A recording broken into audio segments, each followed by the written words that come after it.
Something I don't really talk about enough that I should really I kind of felt the need to get on here and speak about was what I recommend you do in the beginning of your self-development journey.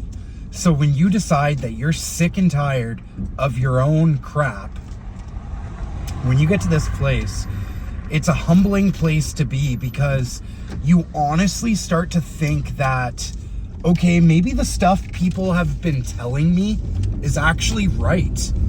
Maybe some of this is actually constructive criticism. And then you start putting the dots together and realizing, like, things don't make sense until they do, right? So once you get to that place and you're starting your self-growth journey, what are the next steps? How do you go about it? Because at this point, you're down to do like whatever it takes, right? The more you get into your journey, the further down the road you get, the more extreme you're down to go for yourself. Like extreme in how strict you are with yourself.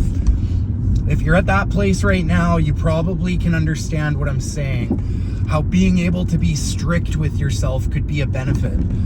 In the beginning, when you start working on yourself, you have to accept the fact that your discipline is very low, okay? There's nothing wrong with that. We all start somewhere. If everyone had discipline just right off the bat, like, it would be easy. It wouldn't be valuable, right? Think about it like that.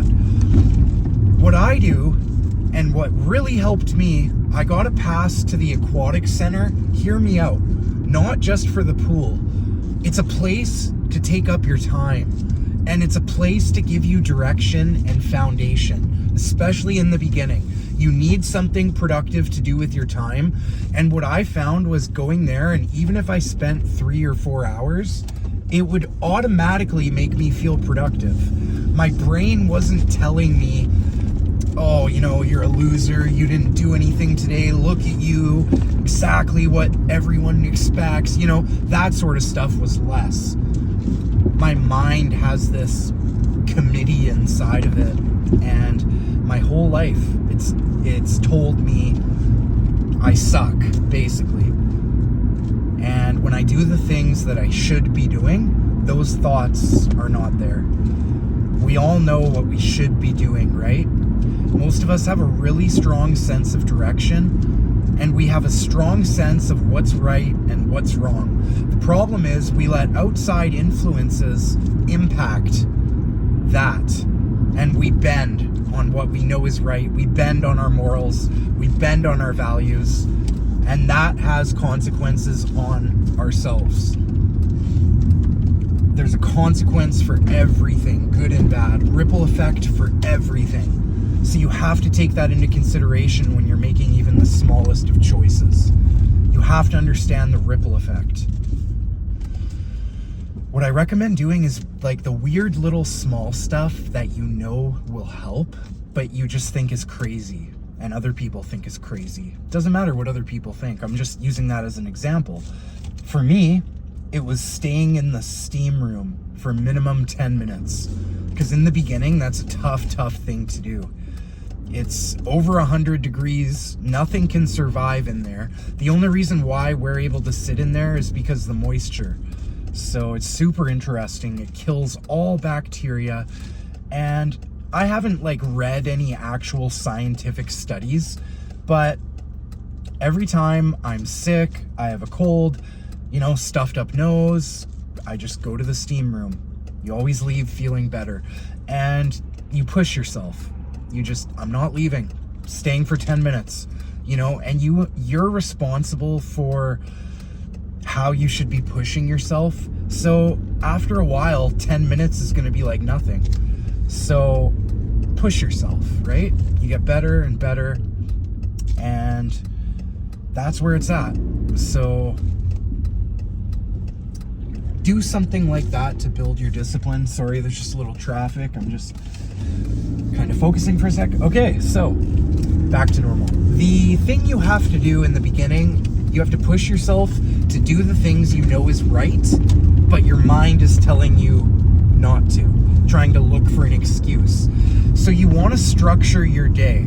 In the beginning, the small things: make your bed, drink your water when you wake up, have a shower, do some reading, do a journal, do what you know is productive and makes you feel good, and maybe you did sometime in the past, right?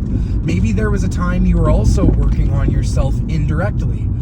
Just the way you were living was very positive. Think about those things, right? Implement those. Use those as the seed to grow. Have a daily routine. Just one night, plan your next day. That night, plan your next day. Same thing. Have your clothes lined out in the morning. Have a productive 4, 5, 6 step morning routine you do every day. Make your bed, eat your breakfast, eat your lunch, eat your dinner, okay? We can get into the rest later. But in the beginning, you want to get back to that schedule. Chances are you haven't been sticking to that schedule.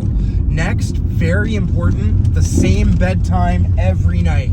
On the weekends, you can stay up 1 or 2 hours at the most later. 2 hours has to be the movie is really good. It's not just, you gotta be doing that. And you need to really put emphasis on your Friday, Saturday, Sunday night routines. Those are the most important days. Friday, Saturday are the times you're going to be battling, thinking you should go out, feeling like a loser, seeing everyone else having fun. Those are the nights you need to have your non-negotiables set in place. So even if you're feeling that way, you don't have time to think about it because you're dialed in with your routine. Nothing, especially a thought, is not going to take you away from that. You're way stronger than that just being on this path already. If this was easy, everyone would do it. Your Fridays and Saturdays need to be jam-packed, positive, and productive. That means Saturday you go for a hike. You go to the grocery store in the morning. You get everything you need to do done as early as possible on Saturday so you have places to be. So you can't go out late on a Friday night. Sunday morning, same thing. Even if church isn't your thing, you can find something to do on Sunday morning. Go to the beach, go to the ocean, go for a walk at the track, watch the sunrise. And if you're into God and stuff, there's nothing wrong with going to a different church every week to stimulate your brain, entertain yourself. Find stuff to do during the week that is stuff you've wanted to do for a while. Maybe it's just a sports team. Go play lacrosse once a week. Go play rugby, soccer, indoor hockey. Find something, MMA, combat sports, once a week. Okay, if you really like it, 2. Go to the gym 3 nights a week. The rest of the nights you go for a walk every evening. Your breakfast, lunch, and dinner is going to take a lot of time up outside of work, okay? Your dinner is going to be something you take pride in making. You're taking the steps and you're preparing for the next day as much as possible. You go to the gym, you go to the pool. The nights you're not going to the gym and you're not doing everything else, you're walking and you're going to the sauna. Your nights gotta be structured. You read every night. Okay, these things don't sound like a lot, but they take up your entire day. And that's what you need to do in the beginning. Just focus on the today and the next day. What do you have to do today? What do you have to do tomorrow? Plan. Do that in the beginning. Watch everything fall into place. I'll try to make a video on the next phase. So that is step 1. Have a good day, everyone.